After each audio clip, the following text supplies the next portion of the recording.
Welcome back to the Autoblog Podcast. I'm Greg Migliore coming at you with podcast episode number 765. Are we going to do an episode all about McLarens, the 765 Longtail? We will not be doing that. It is a very enjoyable car to drive. I drove a Longtail once out at the Horse Thief Mile out in California. It's the track that's kind of off to the side of Willow Springs. So, that's about all we have for you on 765. Get into the comments if there's some other, significance in the car world for that. But for now, I'll bring in road test editor Zach Palmer. What's going on, man? Hey, just enjoying watching the snow out here. Excited to go play around in it later today with some all-wheel drive cars I have in the driveway with winter tires. So, yeah, I like it. I've got the 330E, our long-termer, the Bimmer with all-wheel drive and winter Nokian tires on it. So things been a champ. We've only had maybe 2 or 3 significant snowfalls so far this year. This would be like, I guess, the 3rd or 4th. Not worried at all. We ended up having a snow day here in my area for like the schools. But I was like, hey, I'll drive. I don't mind. Let's go. If there had been school, but there wasn't. So that thing's a sled. We'll get to a little more on what I've been doing with that a bit later in the show. But what two winter cars do you have real quick? Yeah, I've got our EV6 long-termer right now, and we just actually fitted some Bridgestone Blizzaks to that. Nice. So I got that for winter. And then I also have a Hyundai Santa Cruz that just arrived in the driveway that we're going to touch on later in the show as well. So some good all-wheel drive Hyundai Kia stuff this week. So let's do a quick rundown here. In addition to all of that, we'll talk about a small electric truck that General Motors is considering. Ford's giving you $2,500 if you'll give up your spot for the Bronco just because the demand and the supply is so chaotic. We have a new M3, the CS. Speaking of BMW reveals, Volvo minivan, ? And then we'll talk about Hagerty's list of affordable classics that gained value in 2022.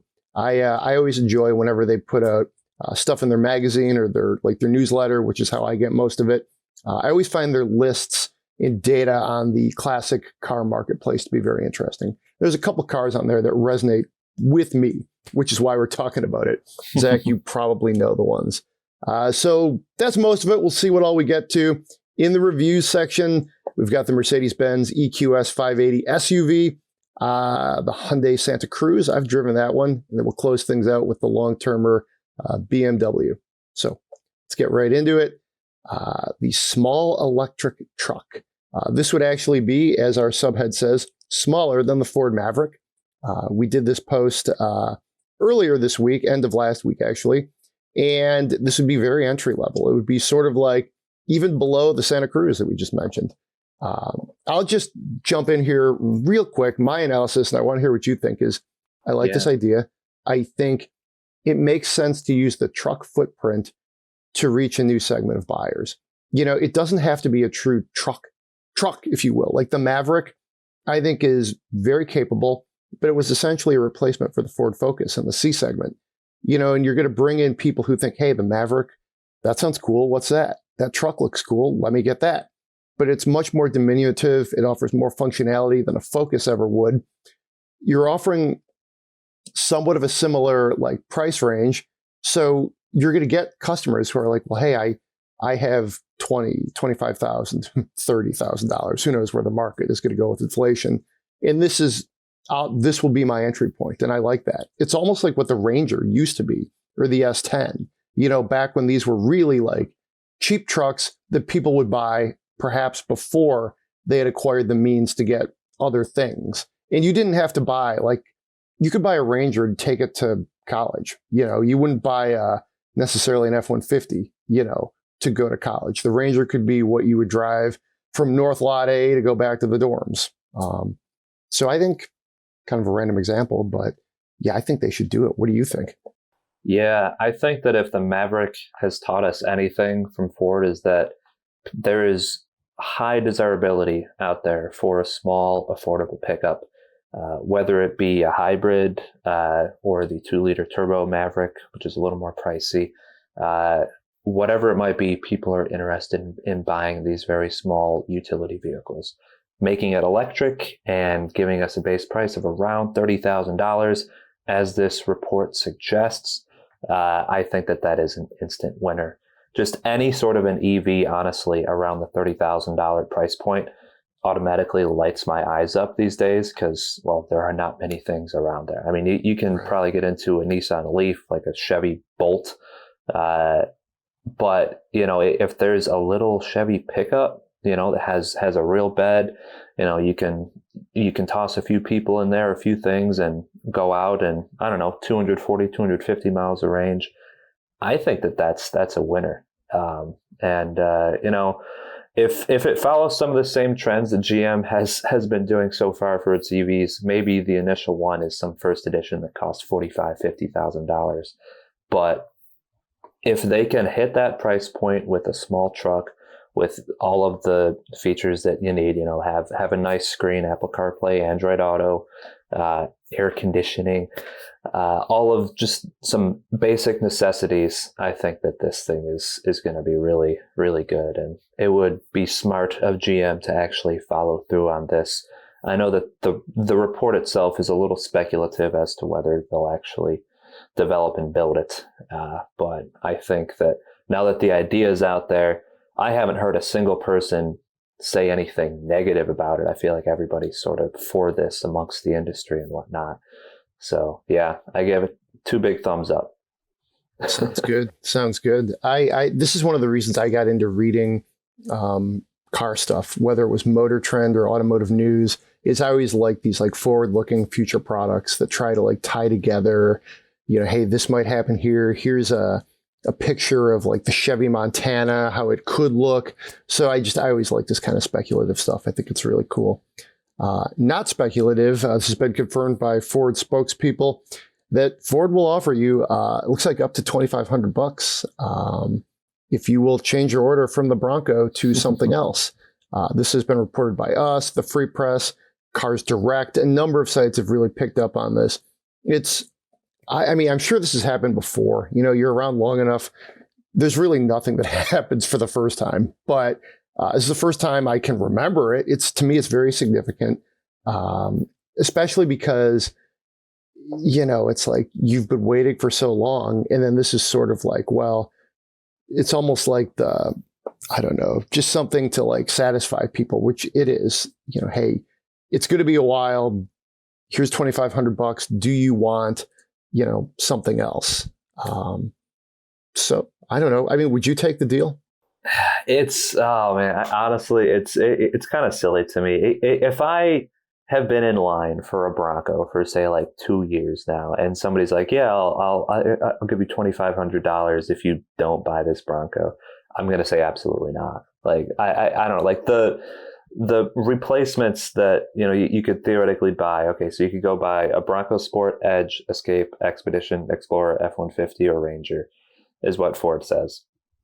None of those replace a Bronco in my eyes. It's like, all right, if I'm not going to get my Bronco, maybe I'll just go buy a Jeep Wrangler, because that's the only other vehicle like this that is out there.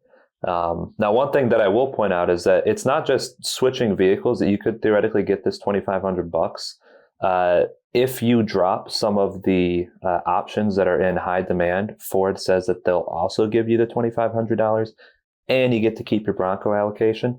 Some examples being the color hardtop, the Lux package, and the Sasquatch package. Obviously, if you're somebody who wants to go wheeling in your Bronco, you order the Sasquatch package. You probably don't want to cut that because there's a lot of capability there. But, I feel like I'd probably be okay, losing the hardtop, swapping to a soft top, and saving $2,500. And then maybe when demand dies down in a few years, I just go buy a hardtop that, hopefully will be in mass availability at that point. So from that perspective, yeah, maybe. To go ahead and switch away from a Bronco, though, that I don't think that I could justify that if I'm like super jazzed about like, I want this new Ford Bronco. A Ford Ranger or an Explorer just is not gonna, I don't know, I feel, get that same desire for an adventuring off-roader.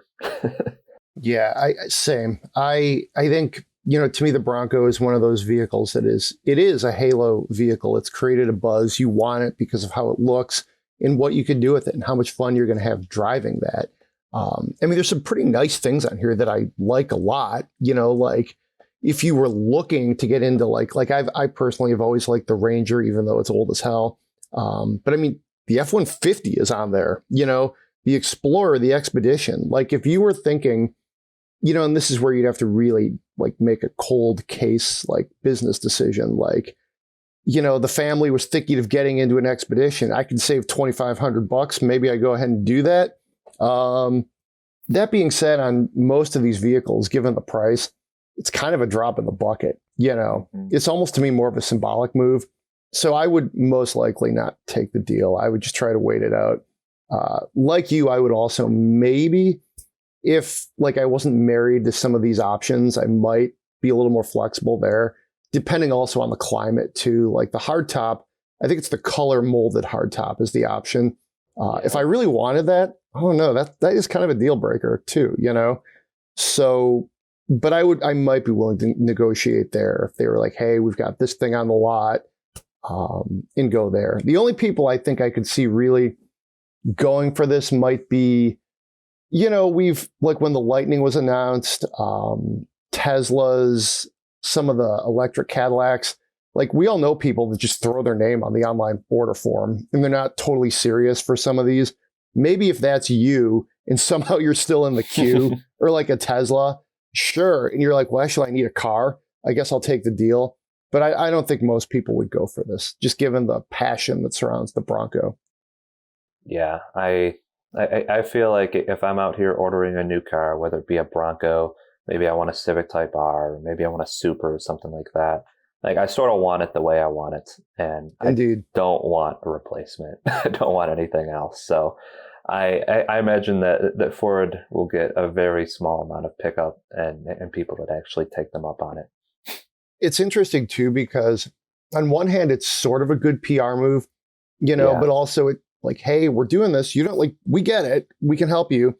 But they also didn't exactly market it as such. One of the, I think it was Cars Direct discovered it. And then more of our, the mainstream outlets like us and some of the newspapers picked up on it. It also didn't sound like something they super wanted to advertise either. So I could see it kind of cutting both ways. But yeah, and I mean, one of the blessings and the curses of the Bronco is you can get so many different trims and options. It's very cool, just like the Wrangler. So, I think most people would be pretty particular. You don't go into this saying, yeah, give me the SEL trim, Fred. I'll just take whatever, It's you want the Outer Banks or you want the Sasquatch and you want the options that you could get on that as well. So, Bronco, man. Let's just shift gears over to the CS, the BMW M3. This is kind of cool. For those of you listening, this dropped Tuesday evening onto our site. A little bit of a reveal, which, we're kind of in that quiet season in between auto shows. It's not bad. You wrote the story, Zach. Pictures are pretty awesome. What do you think of this thing? Yeah, man, the pictures. It's it's in this crazy BMW individual signal green. It's tough to describe. I don't know. Is it sort of like a neon? I don't want to say puke, but a very vibrant green color. All right. If you've done much reading up on the M4 CSL, the M3 CS is very similar with a few exceptions. Right off the top, auto only, all-wheel drive, more power, less weight. And way more expensive. It's pretty similar to what we've seen BMW do with CS models in the past. I don't know. It's definitely for that hardcore BMW M enthusiast. There's no doubt about that. If you want the absolute best from the factory that is possible, this looks like it's going to be it. And maybe if you didn't like the way the normal M3 looked, well, they gave it a new grille, same grille that's off the M4 CSL, has red accents all over the place. Wow. a bunch of carbon fiber everywhere. And one of my favorite touches, which is actually, I think it's going to be a trend on a lot of new BMW models that are like CS or CSL, is it gets the yellow lights up front, sort of I like like a those. racing heritage touch. Yeah. The M5 CS had it last year, and that was the first BMW with those yellow lights. And everybody was like, wow, these are awesome. These are so cool. So I think that BMW sort of read the room and was like, all right, we're going to put the yellow lights on the really cool exclusive models. And this one has it as well. So yeah, 543 horsepower, 0 to 60 in 3.2, $119,000. If you're doing some quick math, that's $36,000 more than an M3 competition xDrive, just a base one.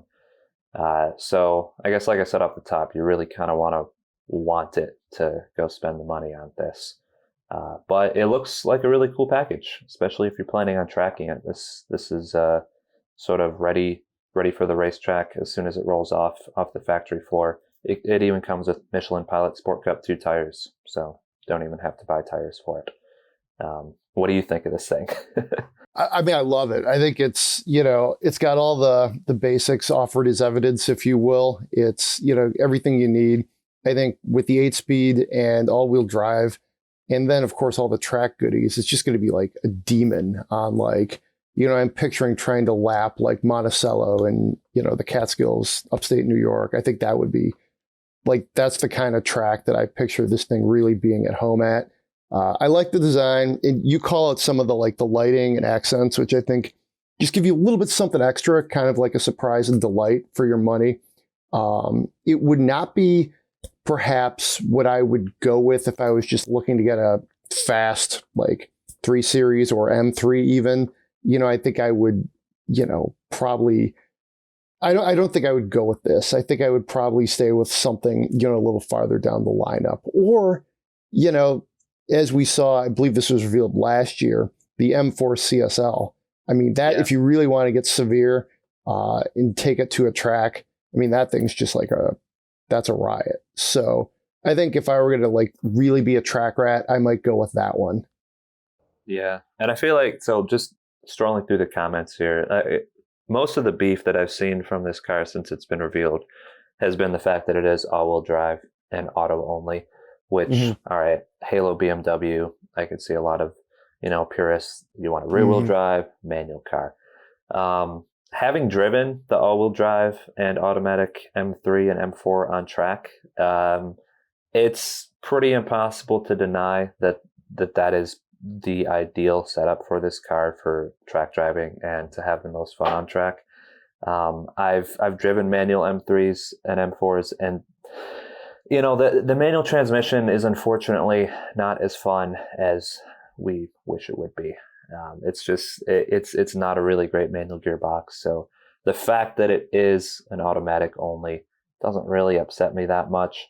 And that all-wheel drive system is just an absolute beast on the track. And you don't have to worry about it feeling any understeery or anything like that. The thing is tail happy like crazy. And it even has the classic BMW MX drive shutoff where you can throw it in the rear-wheel drive mode only and do donuts to your heart's delight. So it can be a absolute hoonmobile and crazy car if you want it to be still. Yeah, no, I agree with those takes. I think, the manual transmissions that I've experienced in different, speedy BMWs, I mean, yeah, they're fun, but, to me, they're not as like effective on a track as you would be with that 8-speed. And I think if you're going to buy that car, that's kind of what you want to do. You're trying to make an enthusiast, but also a little bit of a business decision. And the 8-speed's a great transmission too. So, I mean, I think they sort of made the decision for you, which is okay. I don't think I would step up to, either of these cars we've discussed, either the M3 CS or the M4 CSL. I don't even know if I do an M3 competition. I think I just do an M3. That's kind of where I would land. Just a nice sort of daily driver, if you will, for an enthusiast editor type who wants to like have some fun, but I don't know, something I don't need to be on that ragged edge of life, and you're not going to roll up to, Laguna Seca and M3 and an M3, and somebody's going to laugh at you. Like, you still have everything you need. So that's how I would probably play it. I don't disagree with you. Having driven a number of the M3 and M4 variants now, all-wheel drive, manual, automatic, the most fun I had was still just driving an M4, not a competition, just a base one with a manual. It was just the most pure expression of that car. And the fact that you're going 0 to 60 in about 4 seconds instead of 3.2 didn't really bother me that much because I was having more fun. So at this point, it's like, if you're looking at 0 to 60 times, you got to go electric if you want to get something below 3. I mean, there are some crazy cars that are super fast below that. But as far as like the mainstream, like sort of sports sedans that still have, an internal combustion engine, even with some light hybridization or something. Yeah. But to me, I don't necessarily care about that. You could do 0 to 60 at 2.7 and something electric car, but going in 3.2 in something that's going to be like just this, righteous, snarling, inline 6, that sounds awesome, and who cares about 0 to 60 times? Like, really, who cares? I mean, after a certain point, let's put it that way. I completely agree. I think that we had an opinion piece on the site a while ago. Like, we need to stop caring about 0 to 60 times because everything is fast today. Everything is unbelievably quick. So at a certain point, it stops mattering, and how our car makes you feel is the most important thing. Yeah. All right. Well, there's no real good transition here because we're going to go over to minivans, but I think this is interesting. This is a report. Minivans, right? Well, hey, we're getting one. We're getting a Sienna that I believe it arrived yesterday. More on that to come, right? Indeed. More to come on a long-term Sienna. But hey, I think there's room in the market for more minivans. I say this as someone who has a young child, so maybe I'm a little bit biased here, but there's not that many out there, and at preschool drop-off, you get a pretty good cross-section of what's available in the minivan market and also what people could do with it. You see everything from like the top, what is the top Honda trim? The Elite or whatever? Elite. Elite. You see those. So, but I just think there's more choice. The Carnival is another one. I saw one at drop-off the other day. This guy has like that kind of like, I always use this term. It's not the right color. Nardo gray. I always go back to what Audi used to put on its like RS cars, but that's the color it looks like on this guy's minivan. His Carnival looks awesome. The Odyssey, you see a million Pacificas in this area, obviously. A lot of Pacifica hybrids too, and some Siennas as well. And that's it. Ford and GM, no thanks. They don't want to do it. No. Luxury makers that's not their jam. Forgetting if I left anybody out, but that's like the ones you see. Let me put it that way. So if Volvo were to get into this space, you could make some hay, I think. The report last week is basically about a minivan that might, go on sale like in the China market. And it's got, we've seen some like images, if you will, of it, but it's potentially could come here. We don't really know, but it would be built and sold there first, and then as we've reported, it would share some parts with like an existing model that we don't really know about. And I'm just kind of reading from Ronan Glon, one of our contributors, reports from last week. So I mean, we're kind of reading the tea leaves here, but let me put it this way. I think if Volvo did a minivan, probably electric for the US, if they sourced it from somewhere else, bingo, please do. I think that would be a great move for them.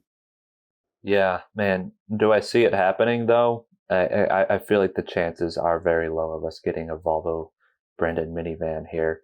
I feel like Volvo would almost much rather sell the EX90 electric big 3-row SUV. But man, it sure would be cool to see like an actual Volvo design minivan. Yeah. The Swedish design, the interior on that would just be magnificent. Have 3 giant rows of Volvo-ness in there. Yeah. I mean, one of the coolest things about this report is that it would have a dual motor all-wheel drive system that is good for around 544 horsepower.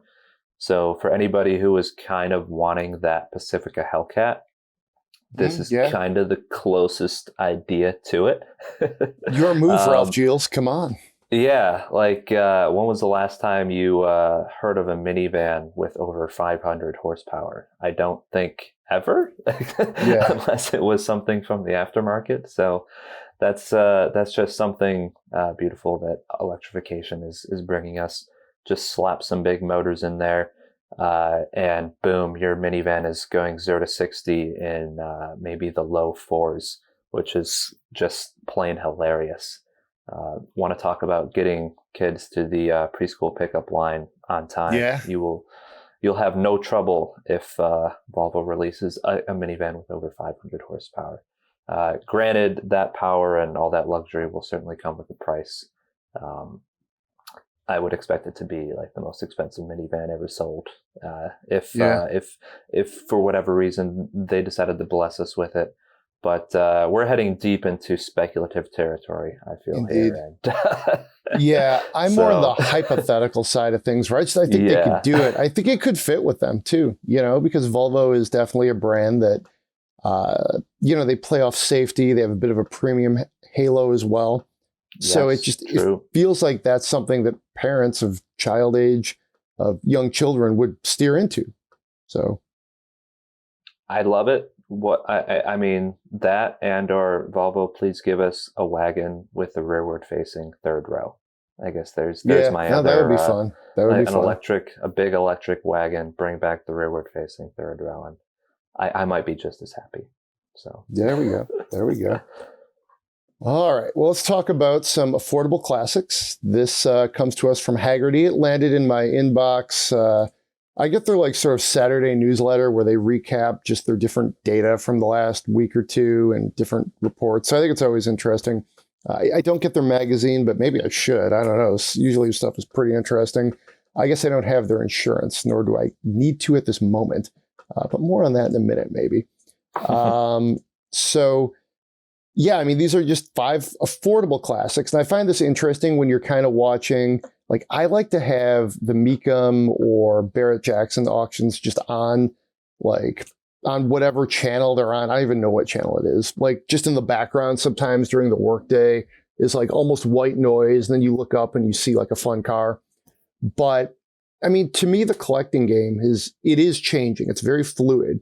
We're moving past it's not just traditional domestics or expensive classics from the 30s or even the Radwood stuff. It's more enthusiasts of different ages are coming into the hobby, into the area, the industry, such as it is, and they're bringing with them different cars. And not everybody has 60 grand for a 72 Chevelle or 100 grand for some expensive Jaguar from, the 50s or the 90s, So that's why I found this piece kind of interesting, because there were so many different things here to it. Real quick, the writer names off the Maserati Biturbo, which rose 45%. I thought that's really interesting. And you could get one of those in the 20,000 range. There's a Mitsubishi Starion, which I totally forgot about, but I think that's an awesome design from the 1980s. It's super Conquest too. Yeah. So I agree. A couple of Chevys on here too. And then a Volvo, which we were just talking about, 240. This is the 81 to 93. And then the 73 to 76 Chevelle Laguna Type S.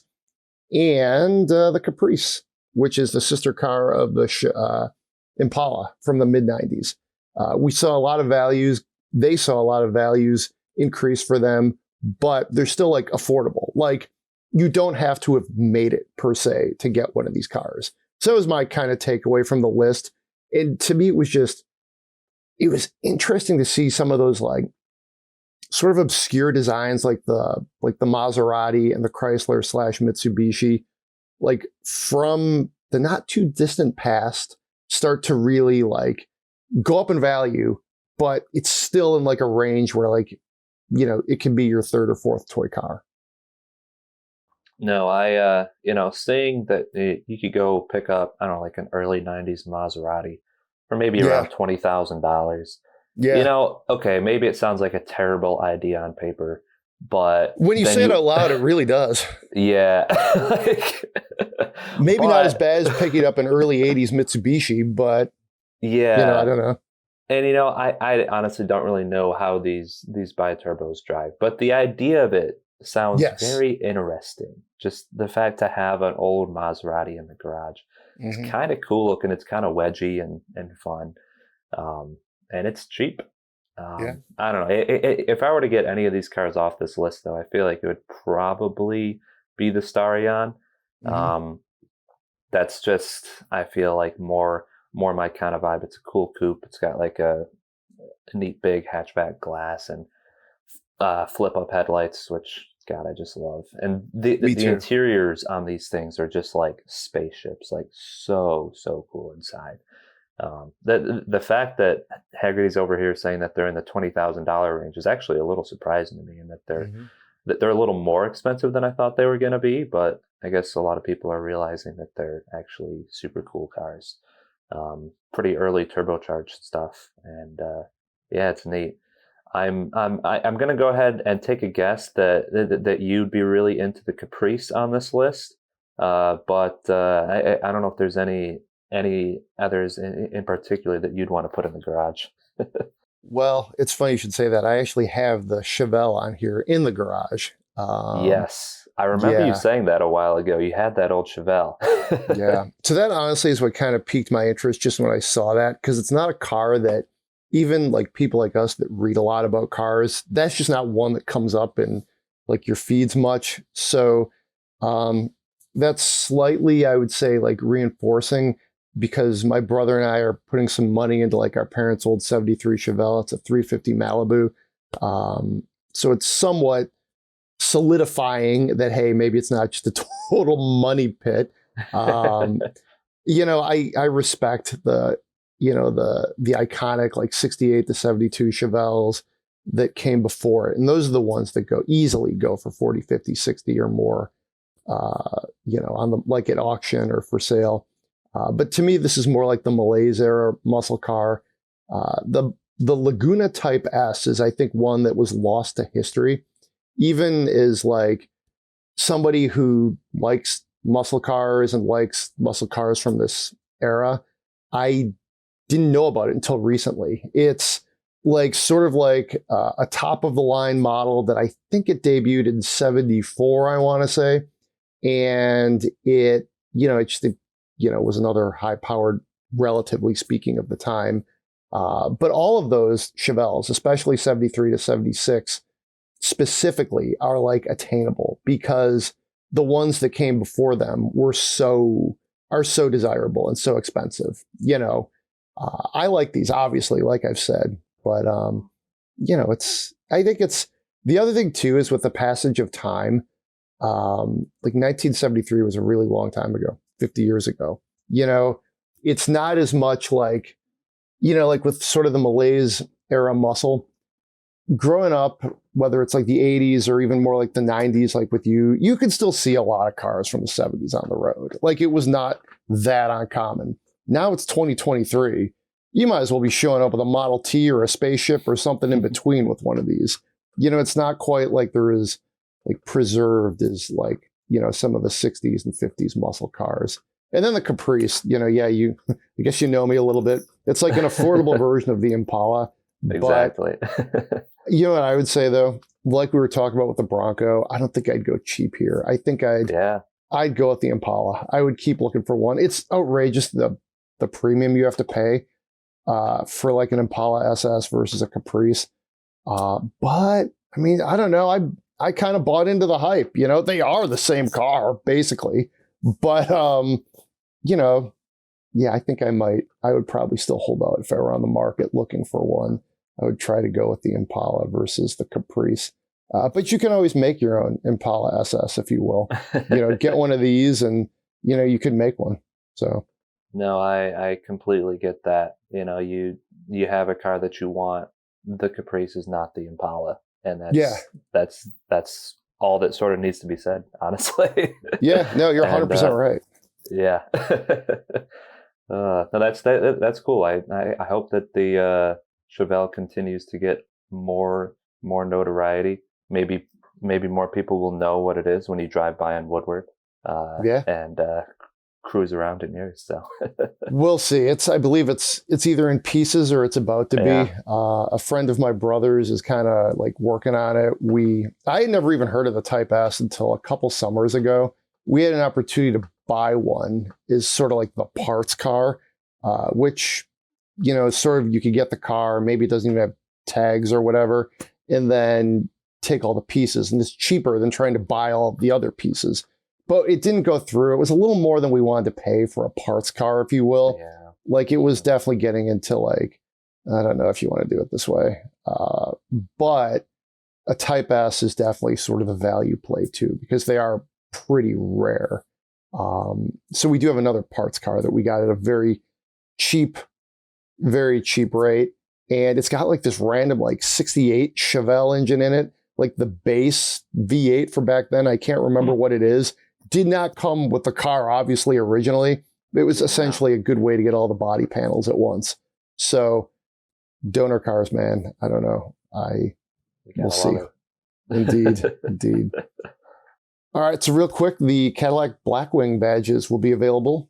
This is kind of cool. I think I tend to be of the volition that, I don't know, I like to be very minimal with my badging. I like what they do in like Germany specifically, where there's just no badges.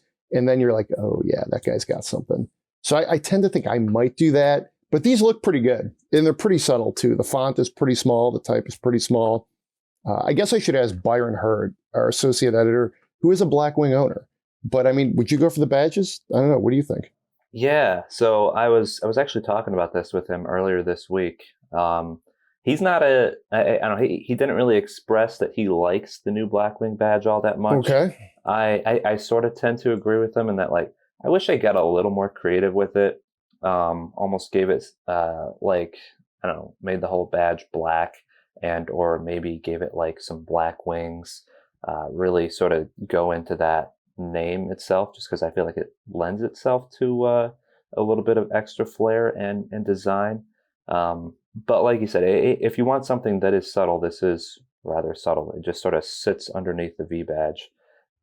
This is sort of the first time I've ever heard of something where it's like, all right, maybe you bought the car like a year or 2 years ago, and the factory has decided, well, I think we're going to start putting Blackwing badges on new cars. So everybody that bought one for the past year and a half can come swing by the dealership and pick up their free Blackwing badge. It's just sort of a weird, funky way of going about it. I don't know if Blackwing owners complained. It's like, oh, there's no Blackwing badge. It just says V on it. You can't really tell. At the same time, I feel like a lot of Blackwing owners might have liked that. It's like the only way to pick out like a V Blackwing versus just a regular V. You could see the wider fender flares, the bigger wheels, the bigger brakes hiding under there, the slightly different front bumper and splitter design, the slightly different rear spoiler. Just a bunch of like really small things that enthusiasts would notice, but doesn't really set you apart on the road. It's not like there's some crazy wing or graphics or wild exhaust system down there that really hints at it. It's a bit of a sleeper look. But if you didn't like that sleeper look that much, now there's a badge that will tell everybody what it is. I think I would do it upon further review, just because it's so subtle. Like, it's even more subtle than I initially thought. So I think I would do it. One thing I would recommend to like all car companies, when the Hellcat first launched, this was like really early. Like, I don't even know if this was a pre-pro car. A few of them said Hellcat on the front quarter panel, like right next to the tire. And I remember having one in my driveway and it looked sweet. I don't know if there was like a hang up on the logo or something, like, because you might notice that the Hellcat crest looks pretty similar to like the Jaguar head a little bit. And I remember hearing rumors back in like 2014 that there was a bit of a hang up. I don't know if that was true, but I just remember that. And I remember the car I had, I'm almost positive, had Hellcat written on the fenders. So I would love it if it said this, like if I had a CT4 or 5 Blackwing, if it just said that right on the front quarter panels. I think that would be awesome. I guess I could do that if I were an owner. I could go get the badge and put it on there myself. But that's how I would like it to be done from the factory versus, I think they're on the trunk, right? They're on the deck lid in the back. So For the Hellcat or for the the black Cadillac. yes, for the Yeah. Cadillac, they're right there, like right near Yeah. the tail light on the rear. No, I do really like the way that Dodge does that, where they just put the little Hellcat Yeah. on the side, and then if you get a red eye, the little Hellcat itself has a red eye in it. Yeah, Like that is it's cool. just like really really cool things like that I feel like enthusiasts just eat up. Small little symbolic things. Um, and that was sort of where I was going with, like, all right, give us like some Blackwing figurine almost to give like that sort of symbol. Maybe I'm reading too much into it, and this is too much like a novel or some like weird symbolism. But the idea sounds fun in my head. Yeah, I like it. I like it. So let's go transition to electric. You were in the, let's see, you're in the EQS, excuse me. I don't know if I said EQE off the top, but it's the EQS 580 SUV. Last week, John Snyder and I were talking about on this very show that the EQ name may be going away. Maybe that's not a bad idea, since even I'm mixing them up, and I've driven a few of them. But this is the S-Class of electric SUVs from Mercedes. That's a headline right there. What did you think of it? Yeah, so I both really liked it, and I was also slightly annoyed by it at the same time. I feel what annoyed you? Yeah, there are just a few hangups. One of them being the brakes. I was talking about this with associate editor Joel Stocksdale last week too. The regen process modes and everything, they're just not great. Like there's not a single one that I was able to settle on that is like, all right, that's just right. Because when you have it on the strong regen, that is theoretically one pedal driving, when you get down to about 5 miles per hour, the car doesn't actually coast to a stop. It just keeps coasting, and you actually have to hit the brakes as opposed to just lifting your foot off the accelerator and having the car stop. So that's kind of annoying, and it's really difficult to do smoothly at that, like the last second, just bringing the car down to a halt. And then the only mode that actually does bring it to a full stop is this intelligent recuperation mode, which basically just relies on there being a car in front of you. If there is a car in front of you coasting to a stop, it will also coast to a stop. And that is just slightly nerve-wracking. It's not adaptive cruise control or anything. It's just sensing that there's a car in front of you and slowing down with you. And I don't know, they're just very unsmooth. And the transition, when I did find that transition between regen and actually mechanical brakes, was also like really, really difficult to modulate and unsmooth, which just didn't feel very Mercedes-like. And it was sort of unlike the car in a lot of ways. And like, this is a super comfy car. Had the aromatic suspension. It rides as well as anything out there. It's one of the things that I really, really did like about it is just, just like you said off the top, the S-Class of Mercedes SUVs. It rides like an S-Class, just kind of glides over everything. You don't feel the bumps.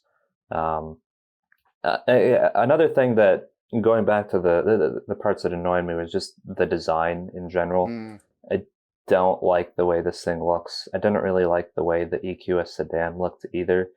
It kind of just looks like a blobish minivan, but not even like a minivan. It just feels very, very devoid of any sort of character or style. Like when you look at a Mercedes-Benz GLS class, like the gasoline-powered one, that thing has presence. It looks expensive. It has a big, bold front end. Has a nice squared off rear, and it just looks, like a Mercedes-Benz should look in my eyes. This EQS SUV, on the other hand, just feels rather characterless. There's just not a lot going on. Everything is smoothed out to get that super great coefficient of drag. But at the same time, I'm going to say that others are able to get a super low coefficient of drag and also make their big SUVs look good, like the Audi e-tron. I think that thing looks really sharp, and it's also very slick through the air. Maybe you don't like the way the BMW iX looks, but at least it's going for something. I think that the design is a lot more than what this EQS SUV has to offer. But away from the bad, the good. This was the 580. It's quick. It's really quick. 4.5 seconds to 60 from the dual motor all-wheel drive system, which was really nice. And of course, the interior. If you like the Hyperscreen, which you've probably seen in a lot of Mercedes at this point, you're gonna like this too. Super responsive, really quick. A lot of great luxury features. It feels its price. It was $135,000. So it's it's way more luxurious than something you'll find like a Tesla Model X. So you're paying for that luxury, and you're also getting that luxury. Just those few sort of refinement things that I feel like Mercedes normally gets right, just kind of left me wanting for more in this thing. It just and also I also point out the range. Around 270 miles, it's fine and all, but we're also driving it in Michigan winter. Like it was, I don't know, around 25 or so degrees when I had it. Around 100% charge, you're obviously going to take that hit. And this big, massive, expensive car only reading around 225, 230 miles of range. It's, it hurts a little. Needless to say. Maybe you don't need that range, but when you're paying that much money, I almost feel like I want more from the car. So I would agree. I think that's where you need the facts, the metrics to be a little stronger, if you will, to back up the price. It reminds me a little bit from a design standpoint of a modern day R-Class electric version. Yeah, if you look at it a little bit. That's good. Yeah. So I don't think that's what they were going for. I think we also need to be careful what we wish for. We've been talking about specifically the German car brands, how their design has gotten overwrought. But then it's like, whoa, wait a minute. When they go simplistic, you get like the EQS, the EQE, the SUV, complementary vehicles. And they're pretty austere, they're pretty basic, as far as the design standpoint. Obviously elegant, simple, still expensive, but I mean, you're talking like, this is a simple look. Let's put it that way. Without the Mercedes 3-point star on it, which I don't know if it glows or not. It does. Does it glow? Okay. Well, thank goodness for that. It probably is cutting into your range too, right? I don't know. Looks a little anonymous. So anecdotally, it really didn't get that many looks. Like versus even like the EQS sedan. That thing was when I drove it, I got all the attention. I feel like that was a rock star for me. Yeah, I was constantly breaking necks. With this SUV, I feel like I kind of just blended into the rest of the SUV traffic on the road, and nobody really gave it a second glance. I was just kind of anonymously moving around, which maybe if you want that, then it has that going for it. But I don't know. I certainly wanted something with more presence for the price that I was paying. Yeah. So speaking of something that has presence, how about the Hyundai Santa Cruz? I've driven this a couple times. I've enjoyed it. It's been a little while now at this point, but it's a very interesting vehicle. We talked earlier about small trucks and the increasing prominence that we're seeing for them, and the attention consumers are paying to them is just like finally like that lifestyle vehicle that car companies like to throw out there.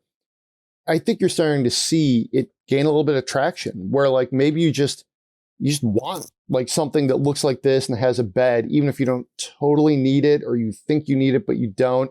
For a while when we went to mid-sized trucks like 10, 15 years ago, I remember, like Ram in particular was like scoffing at GM. They were like, what are you doing? Who needs this thing? Joke was on the gentleman, I forget the CEO's name, but yeah, look at how well GM did with that. And where's your mid-sized truck 15 years later?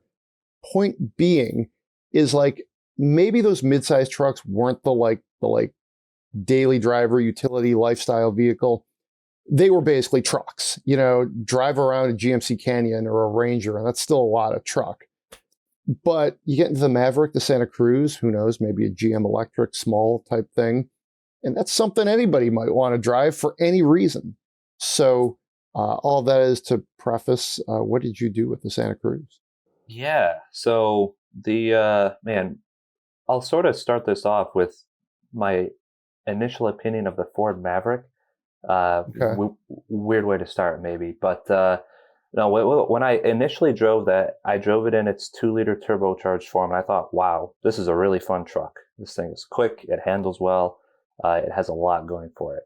Then I hopped into this Santa Cruz, and this thing is a limited turbocharged model, fully loaded, and thought, "Wow, that Maverick was a little boring to drive. Actually, this Santa Cruz is shockingly a bit of a riot." The 2.5 turbo engine is super powerful. The transmission is pretty quick to shift, and this thing handles much more like a nicely planted crossover than a Yeah. pickup truck. I was just mostly shocked at how much fun it was to drive. Agreed. Yeah, I agree. So, and that's even versus that Maverick, which I thought was actually pretty fun to drive too.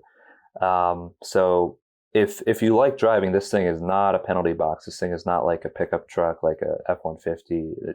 Don't expect it to be anything like that. It's actually going to be fun. A few things on the interior. I feel like Hyundai has some learning to do with like what maybe truck buyers might want. Maybe it's not a traditional truck buyer who buys a Santa Cruz, but I feel like at the same time, the thing is like loaded with touch haptic buttons. Even the volume knob is this touch haptic thing that you have to press as opposed to like just twisting a knob. Feels like a bit of a mess with a truck. Like the Maverick is full of these nice clicky buttons everywhere and great knobs. The Santa Cruz is like, all right, we're going to have this very tech forward look, but it's not as usable, and it's honestly kind of annoying on a daily basis to use those controls. But I mean, overall, this thing is, I feel like it's a slightly different buyer than a Maverick, just because the fully loaded Santa Cruz I'm at is $41,000. Maverick doesn't get much more than 30 at this point. If you're looking at something that has a small bed and you actually want to still have fun with this thing with a turbo engine, I feel like it makes a good argument for itself. I just feel like it's not a traditional truck buyer. Like if you're more of a traditional truck buyer, you're gonna like the Maverick a little more than this. Is sort of where I feel like I finally land on it. Great design though. I feel like right as you said off the top, it has great presence. Those front DRLs are actually really cool. The LEDs poking out through the snow, as we're getting a ton of snow right now, has been really neat. And yeah, really big thumbs up for the Santa Cruz. But I just don't feel like it has as much widespread appeal as the Maverick as it stands right now. So. Yeah, I agree. I mean, that was, to go back over a year, that was sort of the vibe in the fall of, 2021, when they were both out there sort of, brand new vehicles competing head to head. And it was a situation where, I think people initially thought, wow, the Santa Cruz looks amazing, but it may end up being a little more of a niche product. And the Maverick got it, frankly, for right or wrong, got all the benefits of being a Ford truck, So I think you get people who maybe are already in a Ford store looking, and they're like, well, this could work, and you get that nice sort of middle of the Venn diagram between somebody looking for like an Escape or a crossover of something, or maybe they would have been a Focus buyer, and then they're in there and they see that and they look at the size and it's really appealing. Or somebody else, like I was talking to this guy again in preschool pickup. This was last year.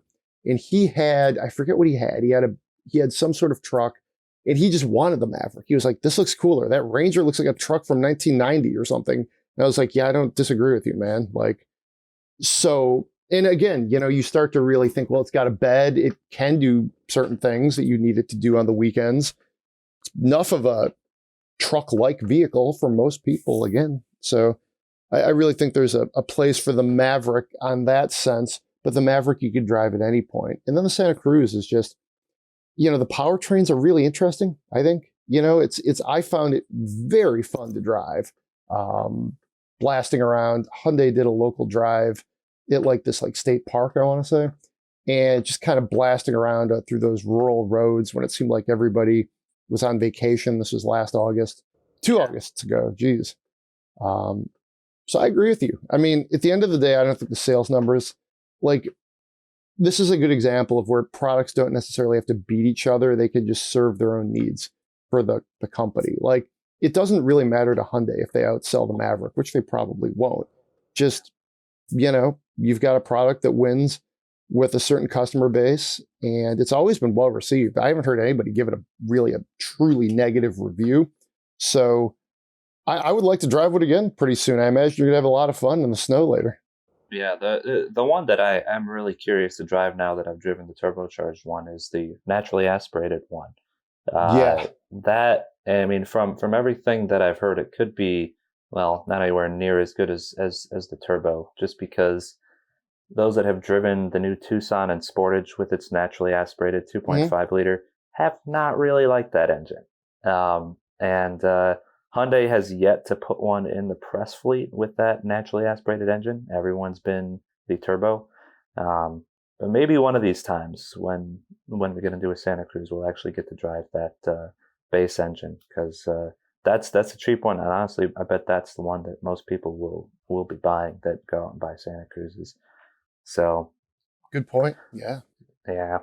I can definitely recommend the turbo. The jury's still out on the cheap one, though. Yeah, fair. I should have tailored my comments do apply to the turbo. The other one, like, we've driven that engine, the 2.5 and other things. But yeah, I mean, until you drive it in that little pickup, we'll see. I also think too, you might be willing to be more forgiving in some of the other Hyundai models, because you're just getting a whatever crossover. You take the 4-cylinder, maybe you're not expecting it. Whereas with the Santa Cruz, I think there is a little bit of a, like, hey, you're getting something kind of different, special, and new. So you don't want it to drive like a dog. So we'll see. Yeah. We'll see. One day, hopefully. Yeah. All right. So we'll just close things out. As long as I have the 330E, I've been talking about it on the podcast. Since we last spoke about it, let's see, I talked about slamming. I think I mentioned when I took it to the airport, I was able to surprisingly get a lot of luggage in the back, 3 very large suitcases. So that was good. But since then, having returned, I've been, frankly, more aggressive about charging it in my garage, trying to use the home charger. It looks like, perhaps given the cold, I know it's like rated at 20 miles of range. The car will say things like, you're 40%. And then I look at it and it's like filling up is like 16 miles of range. And I'm like, okay. So it sounds like all I'm going to be able to get is 16 out of that, which, again, not particularly usable. That's frustrating. It's also frustrating filling it up, which I did again last Friday. That's annoying. It's like the best and the worst of all worlds, because you get a small gas tank and, it doesn't have much electric range. On the other hand, what I found is being aggressive about charging it. Like, I will maybe go do like a morning school drop or something, come back, charge it, charges all afternoon. And then when it's time to go out for like an evening, get some takeout or whatever, go out to eat, you've basically returned what you used in the morning, whether that's anywhere from like 5 to like 10 miles of range. And you could really start to conserve your gas using it that way, which I do think is nice. It's definitely I won't beat this to death, but it's definitely, if you have like a charger at your workplace or something where you could just like roll in, charge it like we used to have at our own office, you're good. You won't use any gas for most of the time, or at your home. But if you're just using like the level 1 charger that comes with it, it's always going to be kind of like a quicksand, trying to get a little bit in there and then unplugging it, trying to use it, then plug it back in. And that's how I've been using it. I have not pulled it in, mainly because of the garage situation, just to let it charge fully overnight. So that is on me, 100%. I'm not blaming BMW or the infrastructure on that. But, say you lived in an apartment or something, or you just didn't have the hookup in the garage, you would be reliant on that. So that's a little bit of frustration, but otherwise, I mean, it's still fun driving a 3 Series. You know, no complaints on that front. The car is handsome car, sporty to drive. You know, seat heaters, steering wheel heaters are great. I mentioned the winter tires are handling things well. I don't have to go anywhere today, but I might just go out later just to go out in it. You know, might be fun. It's got the orange light pipes that everybody who gets into it love. You know, the interior is kind of an orangish brown or just orangish brown. It's a great car otherwise. So, and I know you had it earlier in the year and you've written about some of the charging and the fuel challenges. I mean, what do you think? Yeah. Going back to what you said at the start there, the range with like a full charge and whatnot. I did a range test with it right around the end of winter last year. And I managed to, on a 100% full charge, mind you, also in relatively cold weather, 38 degrees outside, I managed to get 25 miles out of it. Nice. Good for you. So, you know, and that was, it certainly wasn't reading 25 miles at the start of the trip. You know, it's reading a much lower number. So what the actual range estimate and then what you ultimately get, at least in my experience, I found it, you know, it tends to beat that estimated number. Granted, if you're driving on the highway, that's certainly going to go down. I used Woodward Avenue for a range test, which if you're familiar with the area, that means you're basically just going to be sitting at 45 miles per hour constantly the whole way. If you time the lights right, there's no stopping. Just all the way down and back.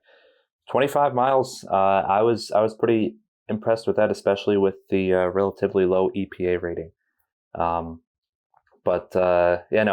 excited to get back in the 330e here. It's definitely been a while since I've driven it, and I mean once we get past the winter, we'll get the good stickier all seasons back on there and get back to enjoying the 3 Series for what it's meant to be, having fun around corners, which this thing's pretty good at. Indeed, it's definitely a fun 3 Series to drive. That's for sure. Cool, man. Well, I think we hit everything. Managed to get a fairly tight show in here. I don't know. It's snowing like hell. What's your winter beer or winter drink collection to recommendation to hang out by the fire or after you do the snowblower, snow thrower, shoveling? Yeah. What are you going to have after all of your winter stuff? I've been doing a lot of stouts as of late. Just feels like the winter mood. I got these barrel-aged Guinness stouts not too long ago here. They were pretty good. I picked up some Czech dark lager. It was some Griffin Claw beer, which is always great. Love Griffin Claw up in Birmingham, Michigan there. That's really what I've been drinking as of late. Just anything that's dark and has a nice wintry feel to it, I suppose. I think it's Guinness season. That's Guinness what I may be reaching for. I have the sort of the tall cans, which just, pours a really nice pint. It has the nitro, the ball in there. So I might do one of those. I also, after shoveling, which I think is going to have to happen, it's really starting to come down here. I don't know. I like to sometimes find whatever's in the fridge, like a Coors Light or something, and just drop that in the snow because it's the equivalent of lawnmower beer. And then by the time you're done, it's usually not frozen. If it's frozen, you're doing it wrong. But it's just as cold as it can be. And then, you've been outside for half an hour or an hour doing all this work. Another 10 minutes drinking a beer is just a nice way to kind of calm down, recenter. The mountains are blue by the time you're done shoveling, right? We'll see. Yeah, or Labatt. We'll see what's in the basement fridge. That's what we'll be going for. Just like a lager or a Pilsner. Yeah. I know that I have some old No Yaz in those the are fridge good. still. Yeah, those are okay. It feels a little like a summer beer, but I feel like it fits the same mold as like going to grab a Labatt after shoveling. Maybe I'll do that tonight. That sounds like a pretty good idea, actually. Sounds good. No, yeah. I would go with a no, yeah. And if you like the podcast, please give us 5 stars on Apple Podcasts, Spotify, wherever you get your podcasts. It's also available on autoblog.com if you're looking for more more ways to get it. However it is easiest for you, let me know. Again, enjoy the snow. Be safe out there. Thanks for hanging out this week, Zach, and we'll see you next week. Bye now.